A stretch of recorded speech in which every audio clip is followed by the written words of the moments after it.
All right, so we're gonna start. Today we are very excited to officially releasing the state of tech in Newfoundland and Labrador.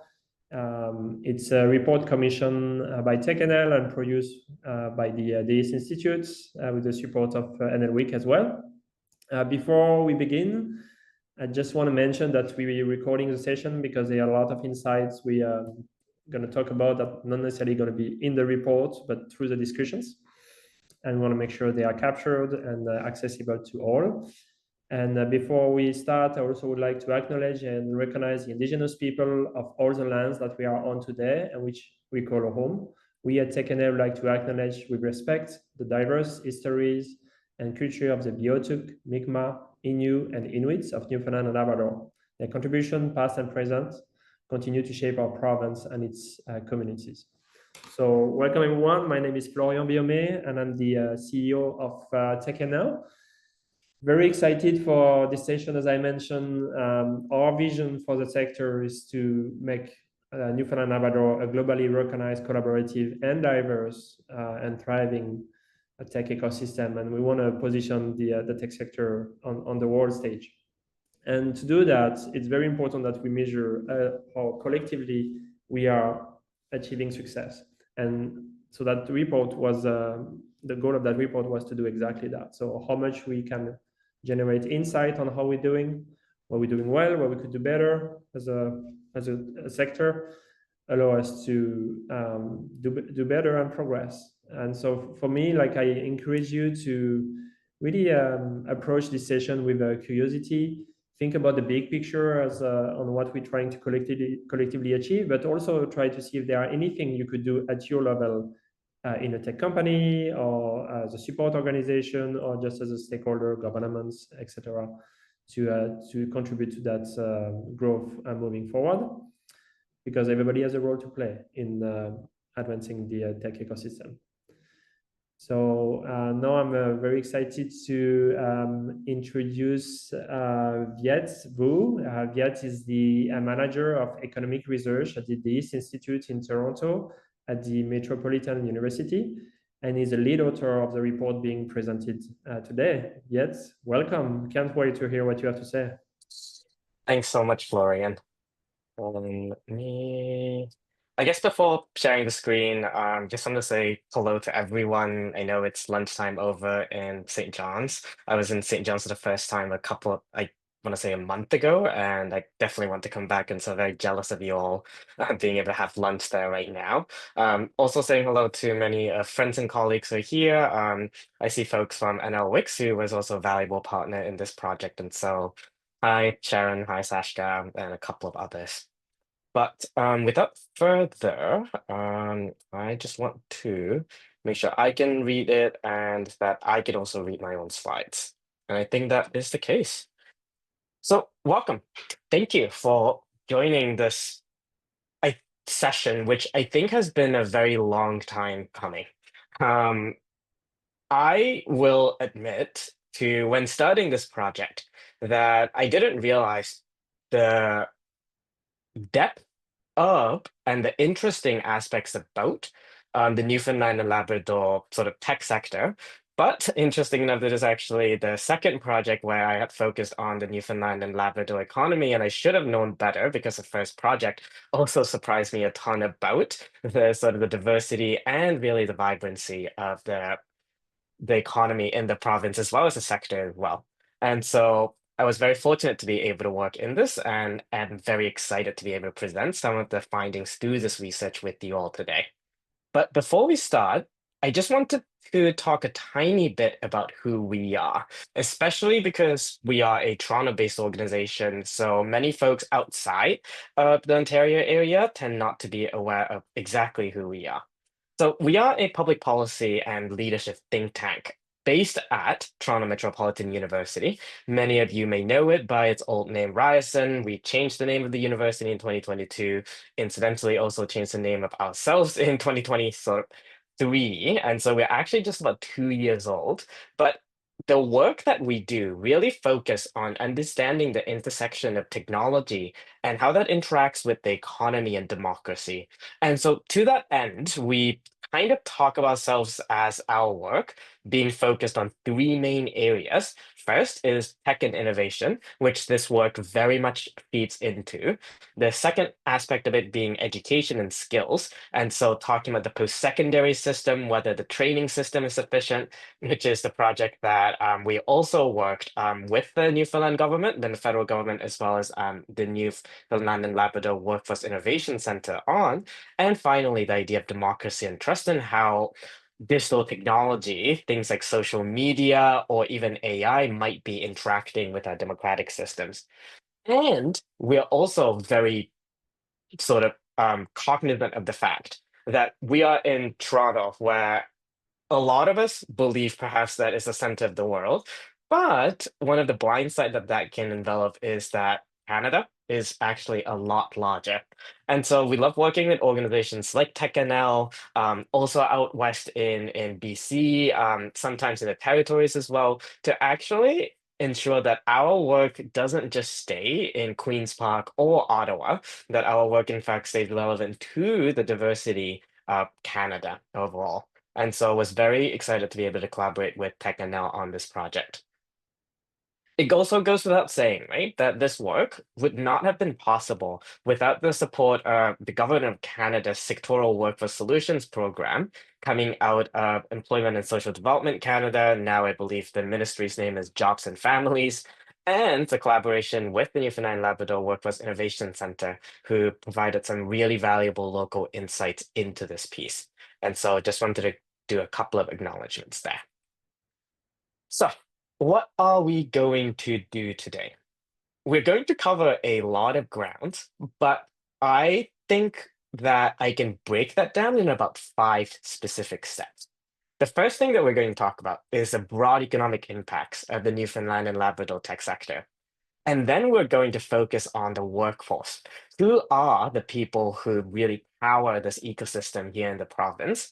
And then a bit more of a deep dive into the diversity lens in exactly talking about perhaps the challenges, but really the opportunity in ensuring that every single person in the province can have access to the same opportunity. To then really situating ourselves in understanding where St. John's or where you'll realize St. John's will become a hub, but where the province in fact ranks in terms of other sort of tech ecosystems around North America, to then finally talking about some discussion, some policy, some prompts in understanding where this ecosystem is go. I'm very cognizant of the fact that you'll have an election that is coming up very, very soon. I believe within a month. And so this is a time where there might be a lot of uncertainty about where the government might be going. And so wanted to at least provide some prompts and discussions to encourage some conversations to prepare any government that might be coming in. And so what do I mean when I say tech? Because you all know this fact much better than I do, that what tech means seems to change not just every day, but in every single conversation that you might have. A lot of people might consider tech to only encompass the latest development in AI. A whole bunch of people will also include things like biotech and much of the life sciences and healthcare innovations. Others might also include sort of what's called deep tech, the conversation that's happening right now in surveillance technologies, defense technologies. And so, what technology means is actually quite malleable. And so, the definition that we have sort of used and developed over, I believe now, 6 years, kind of tries to strike the balance of the middle, where we start by defining tech from the people that work as tech experts and tech workers. We realized fairly quickly in this sort of journey and understanding the tech ecosystem in Canada that you can't talk about tech without talking about the inventors, the innovators, the tech experts that actually power the ecosystem. And so we decided at that point that our definition of tech sector has to start with tech experts and those who are working in tech occupation as well. And so what we mean by tech roles are those who are engaged in sort of technology intensive work environments. I'll show you a couple of example occupations in just a tiny bit. But after we define those tech roles. We then say any sector that has a high concentration of tech workers is likely a tech sector.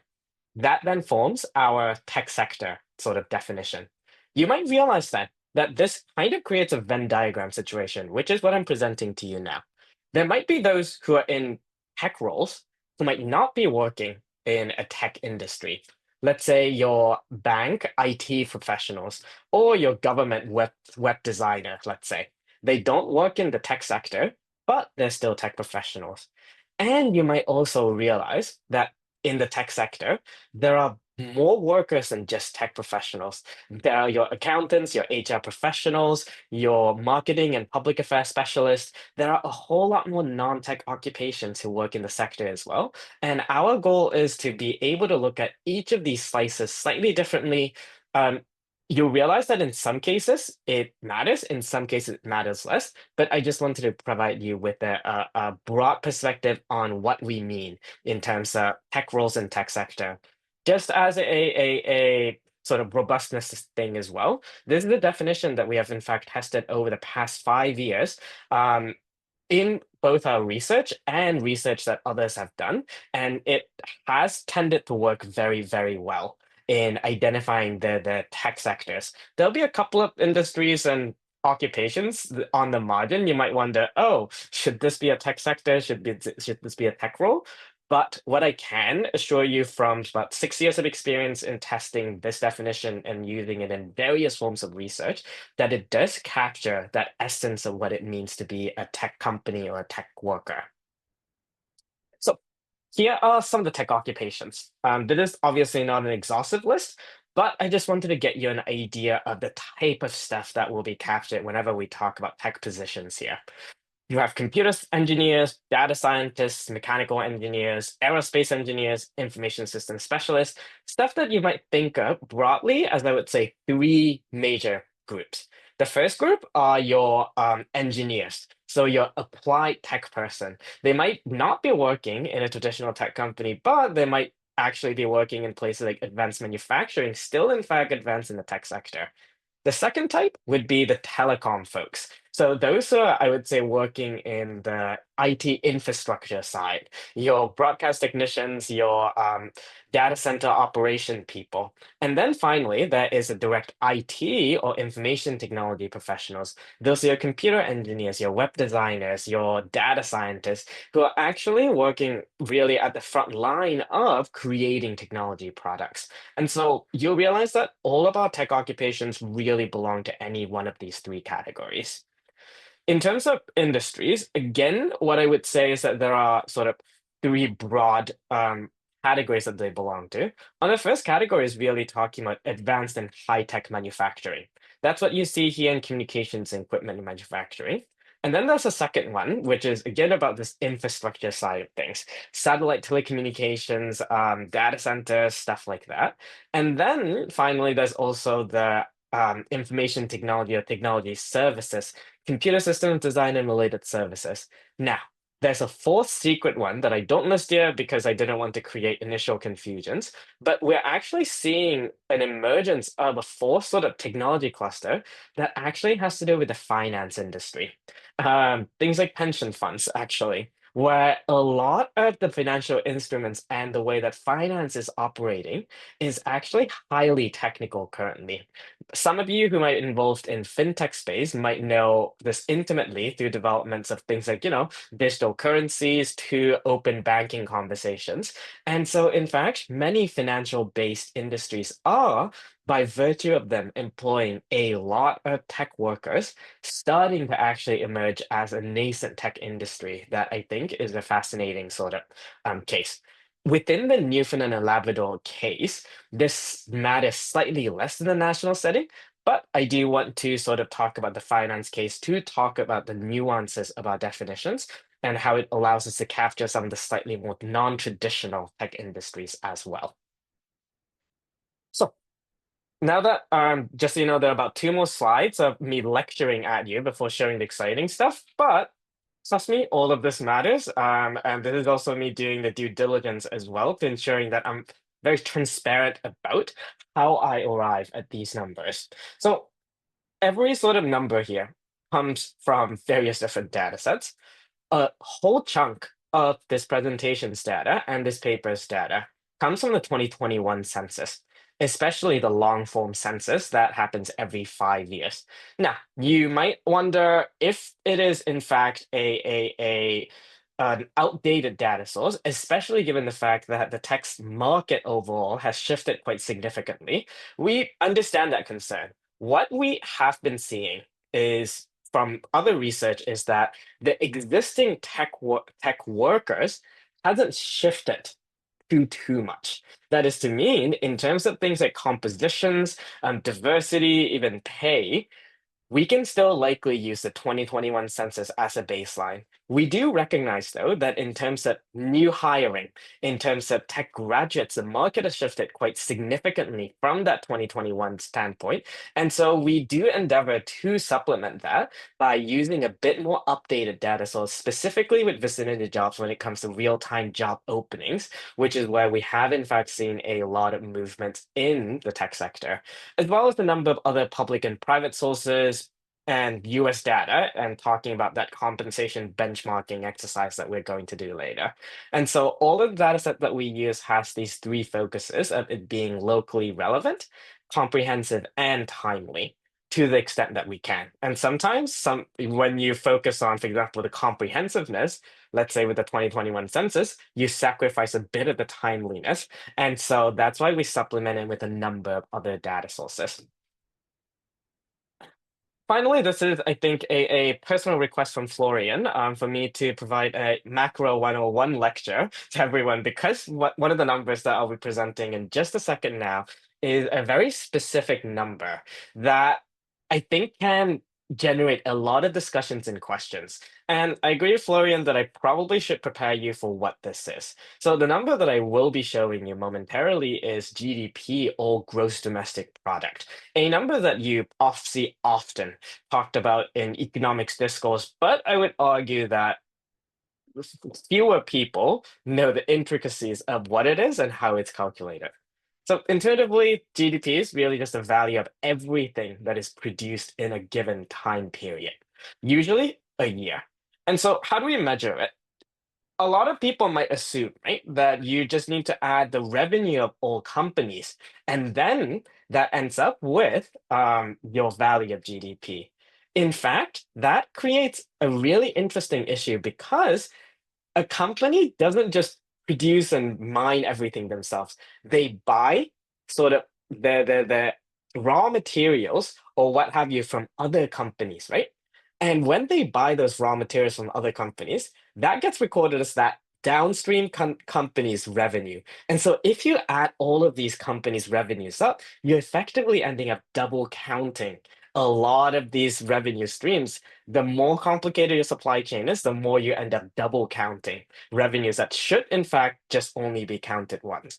And so whenever we talk about GDP, we focus on this idea of value added, or how much value in the very long supply chain that each individual company add in the production process. So in a technology sense, imagine in an advanced manufacturing sense where you are manufacturing an EV. At each stage where various different companies might be producing specific parts that will then eventually get assembled, down to the mining companies that mine the iron ores, the smelting companies that smelt it to the steel, each of them is adding a tiny bit every step of the way. And once you add all of these value added part of the company, you end up deriving in the GDP.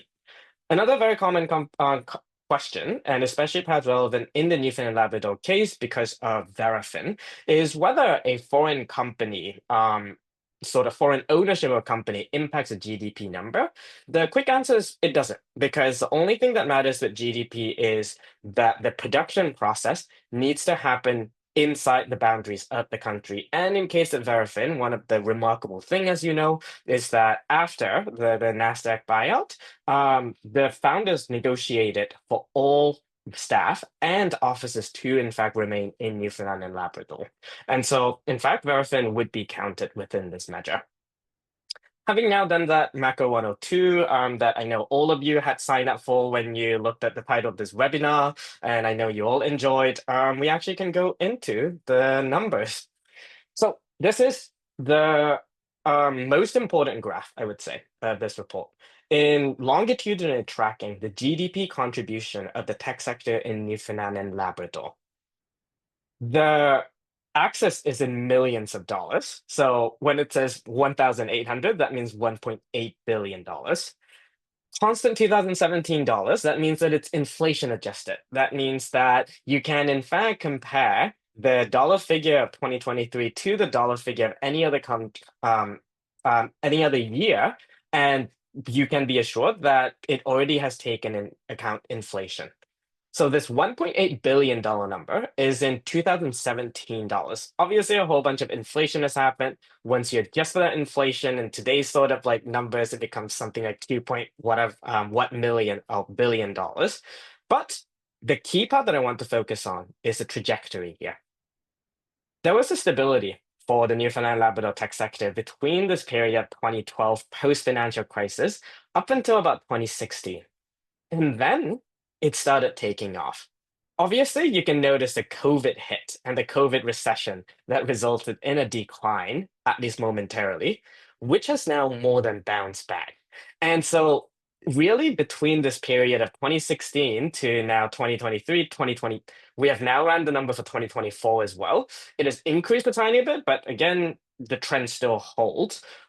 The sector has really added about $300 million in real terms to the Newfoundland and Labrador economy.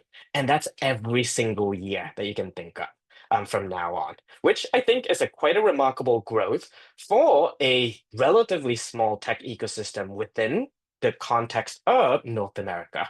And so this, I want to say, one of those like, oh, I didn't realize that it actually was growing so much, that it really challenged my own assumptions. What about workers then? We want to focus, as I mentioned earlier, about those three intersections, the Venn diagrams, if you will.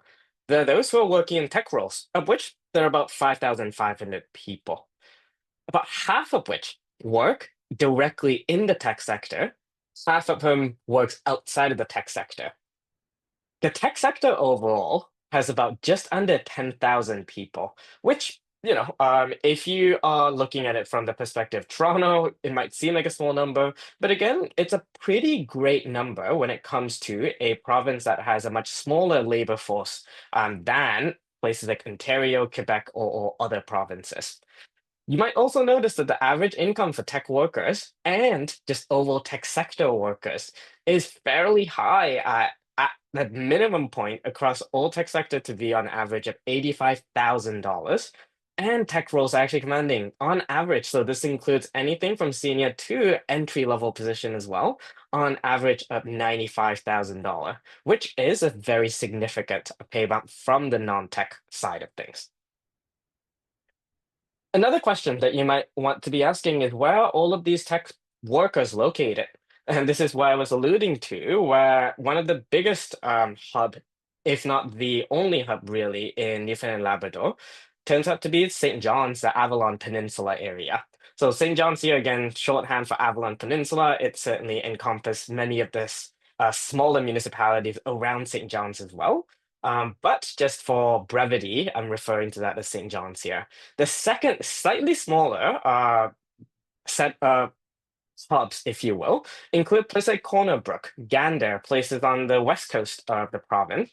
And then the rest of the workers in both tech sector and tech roles tend to be distributed quite evenly across. And so really, there's like a three-quarter concentration of tech ecosystem in the entire province across Newfoundland and Labrador in St. John's, to then having these slightly smaller ecosystems on the west coast and then elsewhere in the province.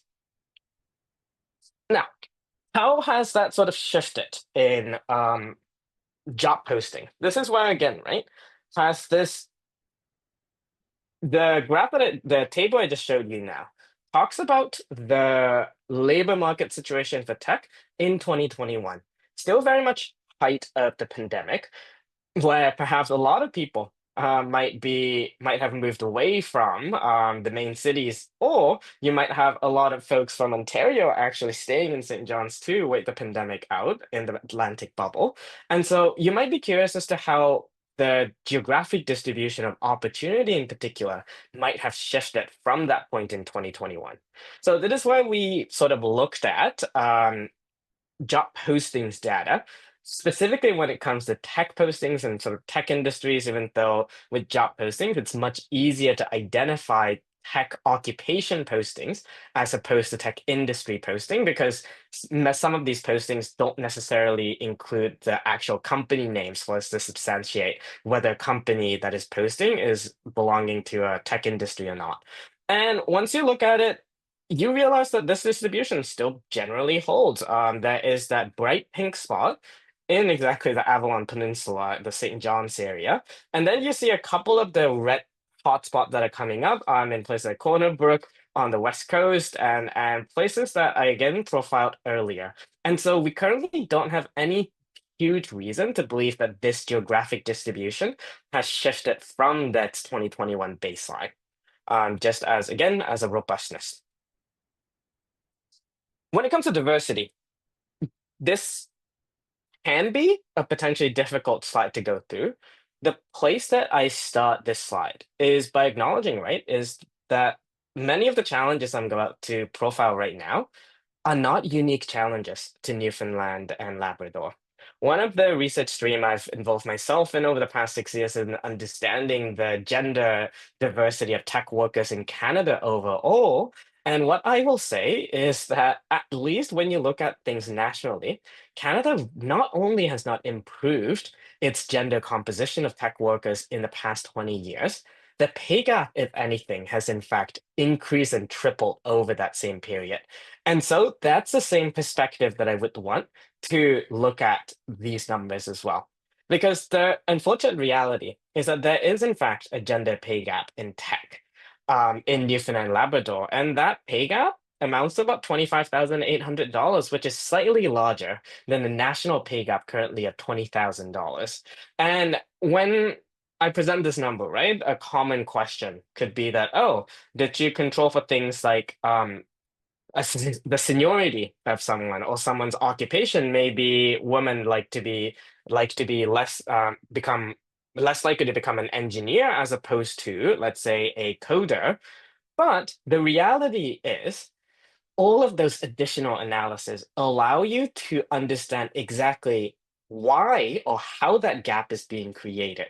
But quite frankly, for a lot of people, the fact that there is a gap and there is, in fact, as significant a gap as it is the key important part.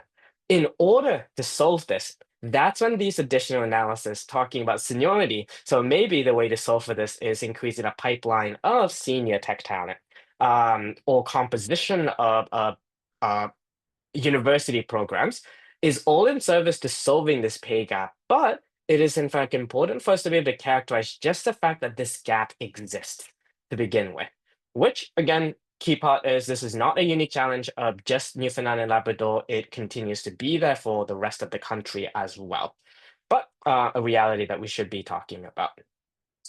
Visible minority identity. Those who are not white. One thing, right? In terms of representation, you do have a slightly lower representation of visible minority identity workers in Newfoundland and Labrador compared to nationally. That's just, I do think, a factor population distribution. And so I wouldn't put that much weight into the fact that there is a lower level of lower share of visible minority identity tech workers in the province. But one interesting thing was that if you compare across other Atlantic provinces, which is again the apple to apple comparison that you want to be looking at, those tech workers in the province with visible minority identities actually received higher pay than compared to tech workers with visible minority identities in other places in the Atlantic provinces. And then the final fascinating thing I will point out is the representation of Indigenous peoples of Canada, which again, in sort of the national sense of things, is severely underrepresented and underpaid. We, in fact, worked with Indigenous Friends Associations, Indigenous sort of tech organization in Canada to focus specifically on understanding the specific challenges Indigenous tech workers face in Canada. And in Newfoundland and Labrador, actually, there is a higher representation of Indigenous peoples in the province. Nationally, it's about 1% of tech workers with Indigenous identities. In Newfoundland and Labrador, that share is actually 4%. And they receive higher compensation than other Indigenous tech workers across Canada, which again, I think is something to be celebrating for the province. So again, there are challenges. And I know techNL and others in this room have in fact developed many different programs to tackle this. It is a very sticky challenge, and the struggle is not a unique one. There is, in fact, a commonality with the struggle. And so um, that continues to be a reality that I think many tech workers face in the province. But then there are, I think, a couple of places that also surprised me and challenged my notions, actually makes Newfoundland and Labrador stand out as a slightly more inclusive sort of tech ecosystem, again, depending on the specifics of your identity. Now, we are on to step four, the five-step process that I talked about. Comparing where the Newfoundland tech ecosystem rank in terms of other tech ecosystems. So let's start by just looking at where the two tech ecosystem, you can call it that we can identify at least in the data, St. John's and Corner Brook in the province compared to other metro areas. On the very right end, that's your like I think the top line there, that's Calgary, which actually has a lot of in terms of compensation, a really vibrant community because of the energy sector. But then following right behind a place like Toronto, Montreal, your Vancouver's, if you will, the really well-known one. Once you actually look at that, St. John's does not do badly. It is in really the first third top Canadian tech ecosystems in terms of compensation. Corner Brook falls behind, but again, it is a much smaller ecosystem, and it just happens to have enough people to be included within this sort of data that compares across all metro areas. You might then also wonder how it compares to other ecosystems across the US. And you realize this is where Canadian ecosystems, in terms of pay at least, severely lags behind US ecosystems. Some of the top ecosystem, again, places like Calgary, Toronto, does compare somewhat well with many sort of US tech ecosystems. On the right end, that really thin but really tall green or teal bar, that's exactly where you might think it is. It is San Francisco. But St. John's, again, is in the bottom, but so are most Canadian metro areas. And after this, I'm happy to talk about a couple of ecosystems that are right around where St. John's is as sort of illustrations. And that table is available in the report itself as well. So before I sort of start for questions, I wanted to at least add a couple of discussion points to prompt some questions, prompt some discussions, maybe some reactions. It is mostly an amusing point by this point on what all of this means for the ecosystem.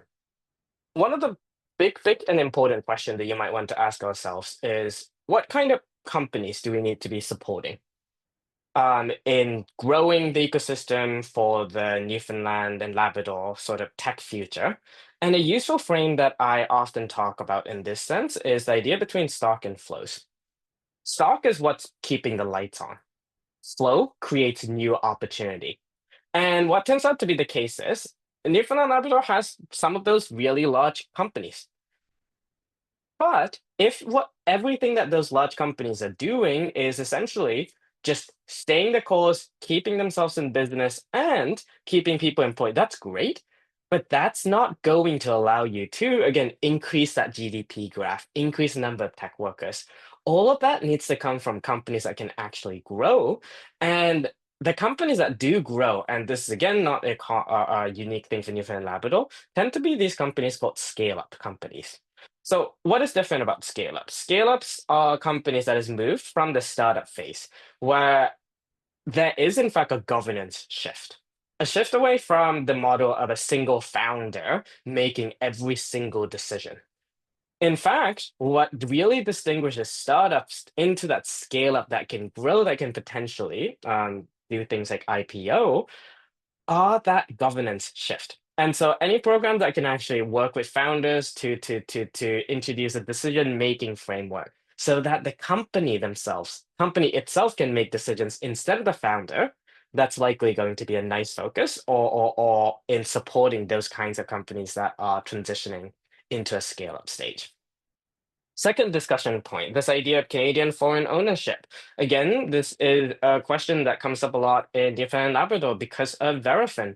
And there is actually a complicated policy conversation, especially right now in the federal discourse, because of a huge bias towards this Canadian built or built in Canada and Canadian owned companies, right? There is a reality of funding attraction and programmatic support, where funding attraction when you allow to dilute your company in terms of equity, means that you can access sort of all of these US funds, but by virtue of diluting your equity and have ownership that is outside of Canada, you also, in fact, lose programmatic support. Things like scientific research and experimental development of SR&ED tax credits that a lot of early stage and even sort of scale up tech companies in Canada and Newfoundland and Labrador rely on. There are new changes that was just announced, I think, literally like earlier this week, including things like allowing public companies that have ownership that is not in Canada, for example, to continue accessing the enhanced rate. So that's a 35% rate that you can claim in SR&ED. So could that potentially be a middle ground? I'd be very interested to hear about some of these discussions. There's a third discussion about the future of the Newfoundland and Labrador economy overall. So these musings come from the insight from a separate study with NL Wick that is funded by ACOA, the provincial government, as well as Maxwell Foundation. And within this, we sort of realize that there's a typo there that's meant to say health, but the first opportunity realize that there is in fact a huge opportunity for the ocean economy, not just in terms of the slightly recovering fishing, but in terms of, let's say, trade, and that we are talking about offshore energy or even ocean tourism and ocean sort of conservation. And so is that a place that tech ecosystem and the province can actually sort of plug in? There's also a high need for productivity improvements in the healthcare sector. Newfoundland and Labrador, as a province, actually over-indexes its economic composition on health industry, particularly because of the aging population that I don't think will be changing anytime soon. There's an urgent need for productivity improvement in the healthcare sector. So again, is there a room for the tech ecosystem in the province to be plugging into some of these conversations? And then finally, the big question mark on AI. What is the contribution of Newfoundland and Labrador's economy or tech ecosystem to this national conversation? It's likely not going to be building a frontier model. You may not have the infrastructure or the raw funding to be able to achieve that. And so perhaps a lot of the contribution is going to be at the application layer of the latest generation of AI technology. Or do you double down on sort of more conventional forms of AI, things like automations, machine learning, that allows you to continue to improve current generations of product instead of going in on the current sort of fad that is large language models? Again, another sort of interesting discussions. So that is where I'll stop because I think I've talked for a sufficient amount of time.